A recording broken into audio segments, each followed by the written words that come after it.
there's a lot of people that are struggling in this industry when it comes to staff, as we are too. Hello, everybody, Hi, everybody. It's Jamie and Marcus here. and welcome to Test of Thyme, Love, passion, and hustle in the restaurant business. episode number 35. Excellent. We haven't missed a beat, have we? We have not. We have. Yeah. We've been extremely busy. So we are really sorry that we have not done any podcasts lately. And so we are excited to be back. We're excited to bring you the tales and tribulations of owning your own restaurant, Yep. and being partners in it as well. So Yeah. So we've had some big changes in our life we have. lately. We are grandparents.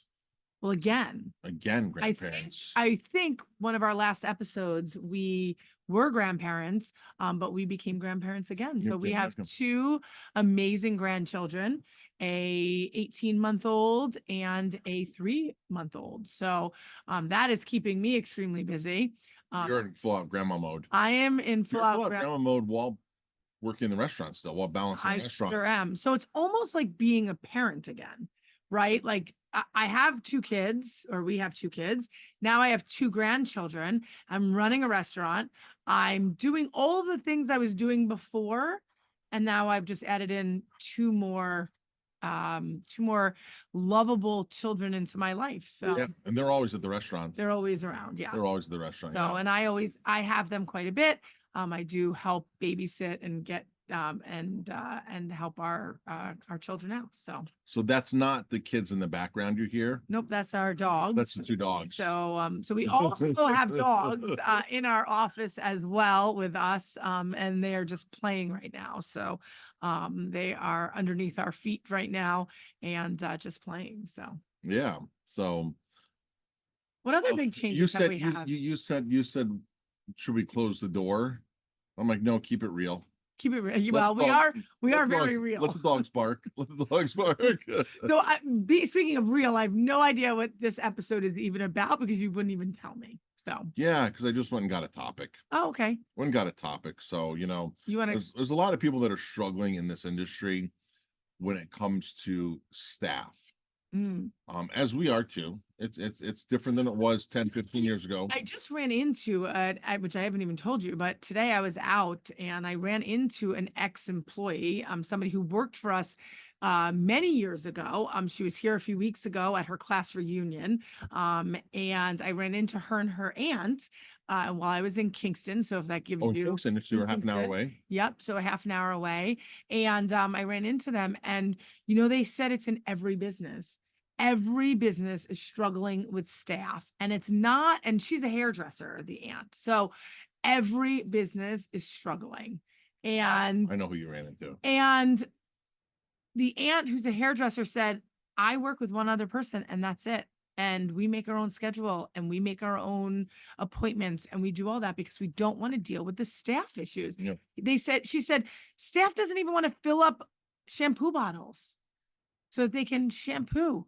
That's not part of their job. All they're there to do is shampoo their customers. Right. Wash your hair. Right. Wash your hair. And it's crazy to me that people just don't go above and beyond. And it's not everybody, because we have some staff that totally go above and beyond. Absolutely. Who come in when they're sick, right. They have a stomach problem or something's going on in their lives. And we have people that come in who just, never call out. We have people that will go above and beyond. We have people, we have that, but we also have the other side as well. You're the other which side. Is it's two massive. Two massives, and it's very hard to find that in between. You used to have one person on staff that was maybe, but now it's like almost half. Everybody has something going on. Yes. I read a comment the other day, and I've heard this, other people ask me as well, and we talked to our staff and other staffs about this. So somebody posted the other day online that the chef left the restaurant, made a home, going to make a delivery, a catering delivery. The chef who left happens to be the co-owner, him and his wife. So you and I. Mm-hmm. The chef leaves, makes the delivery. He's on his way. It's towards his house. So he takes this food, delivers it to the people, and then goes home for the night.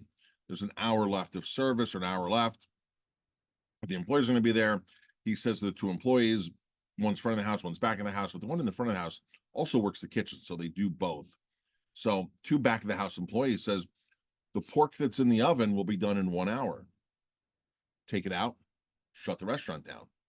The pork is in the oven, shut the restaurant down in 1 hour and put it away. Well, they went back the next day, the owners, to open the restaurant, and what do they find?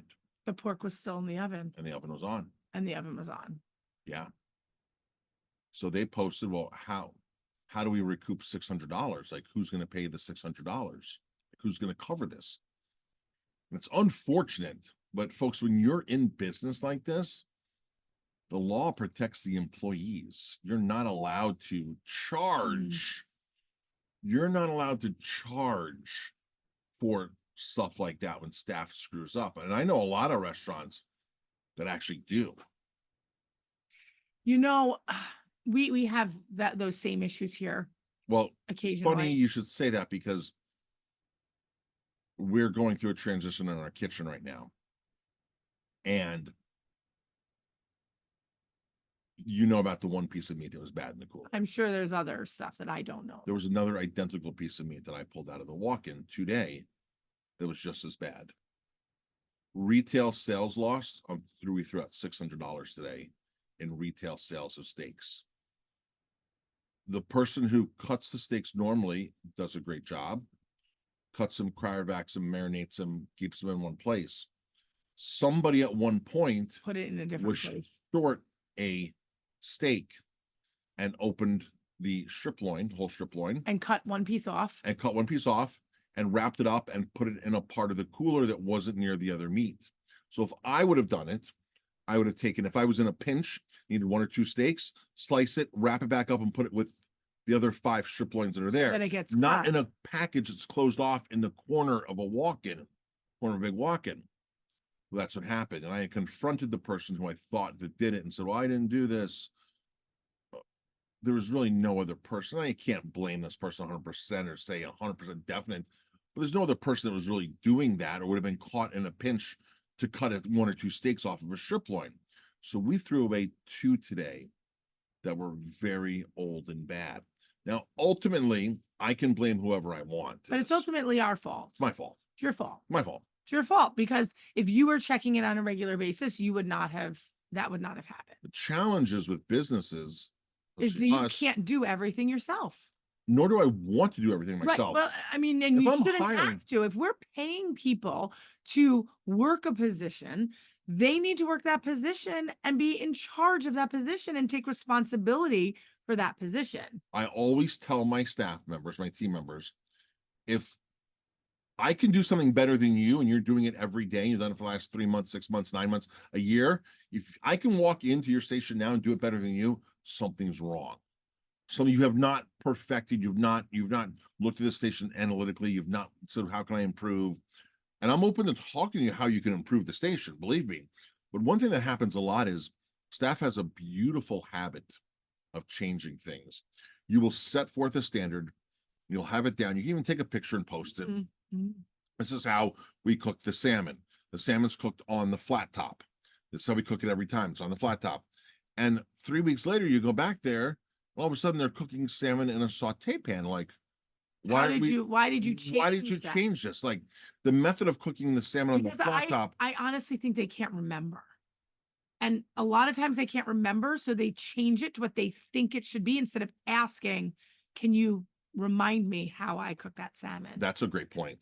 They don't ask. The communication is they're afraid of the failure of asking instead of asking, how do I do something?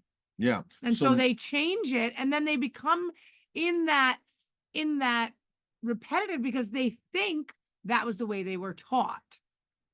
So now because it becomes a habit. So now I say, okay, we have a flat top. We cook 30 orders of salmon a night. You're going to dirty 30 saute pans as opposed to just wiping down a flat top. You're going to dirty 30 saute pans that has to go to a dishwasher. It has to be washed, that you're not going to have on the line when you need to cook something else in a saute pan. There's a reason why we set this up why we have the procedures and Right. the strategy. I heard from, I don't know if it was a person who used to work for Hewlett Packard or one of the big companies.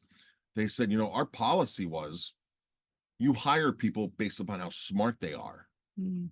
but they're not allowed to talk in meetings for 6 months until they learn the way Oh, we do things.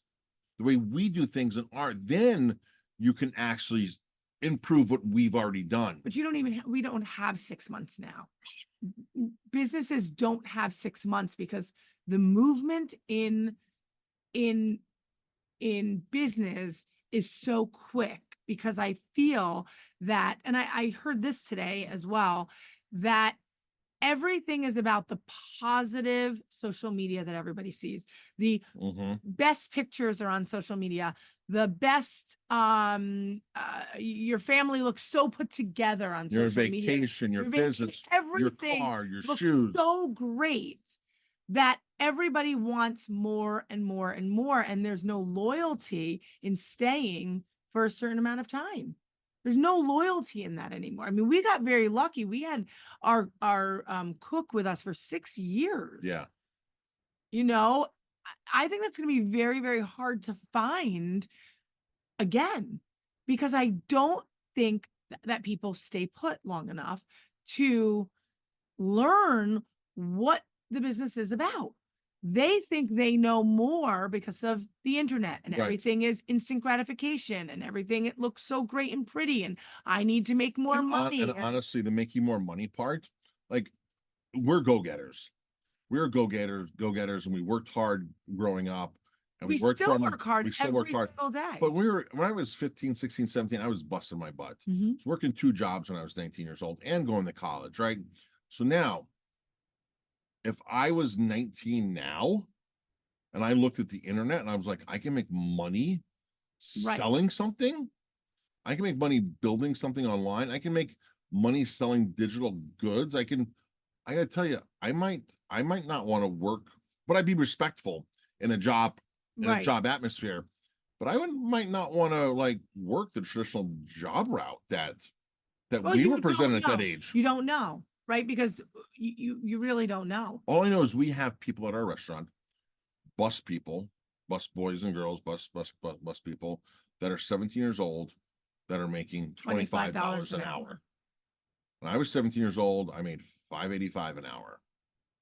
And sure, things were different back then, but I worked awfully hard for $5.85 an hour. Now $25 an hour for And they don't work hard. They don't work hard. Because I feel like they don't feel like they have to work hard. And I decided this week about being a better leader, and maybe it's our fault. Yes. But I question that all the time. I feel that I'm doing the jobs, right? Like, I'm doing it. They see me working hard. Like, they should see that that's what a leader, that's how I am. I am a leader. I'm working hard. I sit down and I talk to them, and I coach them, and I give them better strategies, better ways of doing things. But I don't think certain people are trainable, and it's not trainable. What's the word? Mentorable, or whatever the word is. Coachable. I don't think that certain people have it in them, and maybe they're just in the wrong job. Maybe they haven't found their true passion in life, and what's going to make them happy and make them tick and make them want to work harder and want to make more money and be a better employee. Right. And I think that that's really hard, because I don't think a lot of these younger kids have gotten that from society, from parents. school, from parents. I mean, our kids work hard because they see us work hard. Our daughter opened a pop-up coffee shop because she sees us work hard. Mm-hmm. Right? Like, she wants to make money. And even if it's only $50 on a Sunday and she worked 4 hours, it's still $50. $50, yeah. And it's money she earned. It's money she earned. Not money she went and punched. I don't think many employees are like that today. And it's definitely different. Maybe we haven't found the right ones, That's true. And maybe we just have to keep searching. And when it's time to let somebody go, it's time to let them go and move on. And I think you always say that, like we're the ones that are suffering in all of We're it. the ones that are suffering. And I think it's time for us to step up and just do a better job. So I made a decision the other day that somebody wasn't working out. And then Mhm. I spoke to my momentum buddy, my coaching buddy in the morning. And he was like, Mark, I'm going through the same things that you are. However, I learned from a mentor, from somebody else to, keep repetitive action, repetitive action, repetitive Mhm. action, repetitive. People today need repetitive, repetitive. You have to tell somebody almost 100 times before, you can exhaust that from them. So I was like, okay, yeah, you're right. So I got this inspiration to be like, yeah, let me work with somebody. But then, at the end of the day, I'm just like, I've already told somebody 10 times not to do something, they're still doing it. How workable is this? Like, how far would you be willing to go to tell somebody the same thing over and over and over and over and over again? But that's unfortunately Like, where do you draw the line? where do I always you? explain to new people when I hire them, I'm super easy to work for. Right. You do your job, you take away my headaches, I'm super easy to work for. I said, do I raise my voice? Do I get mean? Do I come across? I said, well, if I ask you the first time to do something, it's going to be very nice. If it's the third time I ask you to do something in a matter of 2, 3 days a week, the third time is going to come off very different than the first time. Of course. So you have to make that decision. Are you going to follow through the first time? And I don't understand. I don't expect you to learn, but come and ask me before you make the same mistake again. Right. If I have to tell you the third time, it's a different tonality than the first time. Right. And fifth, sixth, seventh, and eighth time, it's crazy the amount of repetition you go. So that's the story we're putting in. So how do we find people that are vested, or you want to take the extra time? Because some people we want to spend more time with repeating, and others people's we're like, well, they're never going to get it, they're done. So And anybody can answer anything in an interview. they sure can. It's part of watching, learning, and seeing if it's the right person, and I don't know what the answer is.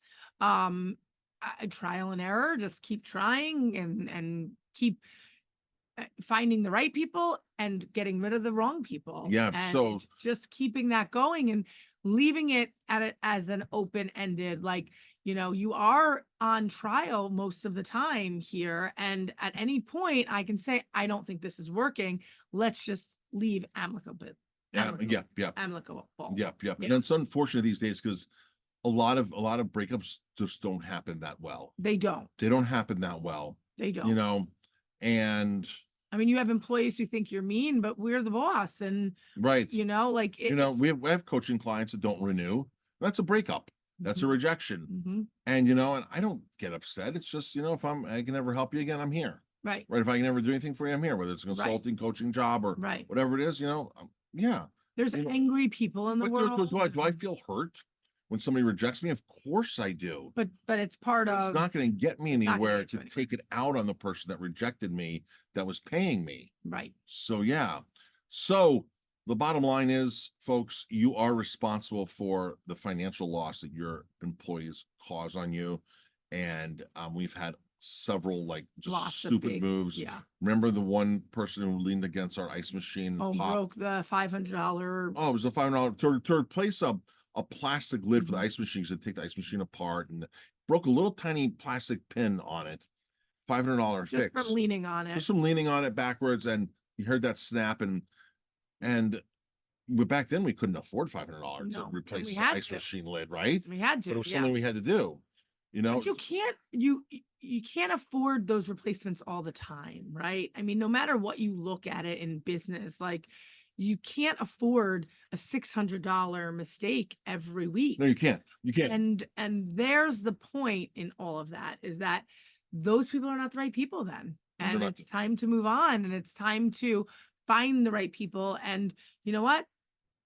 You have to close a day because it doesn't work. You close a day because it doesn't work. And I think people are realizing that. They are. I think people are realizing, like, I mean, we know another business owner that's going away, a restaurant owner, he's going away. He's closing down for 2 weeks, right? Like he's just closing down because he's not going to be here, and he's giving everybody a break. And, maybe that's what people are learning, like, okay, end of the summer, everybody wants off this Yep. week anyway. Let's just all go. let's just all go at the same time. And Yep. now nobody's asking for any weekends off in the summer. Exactly.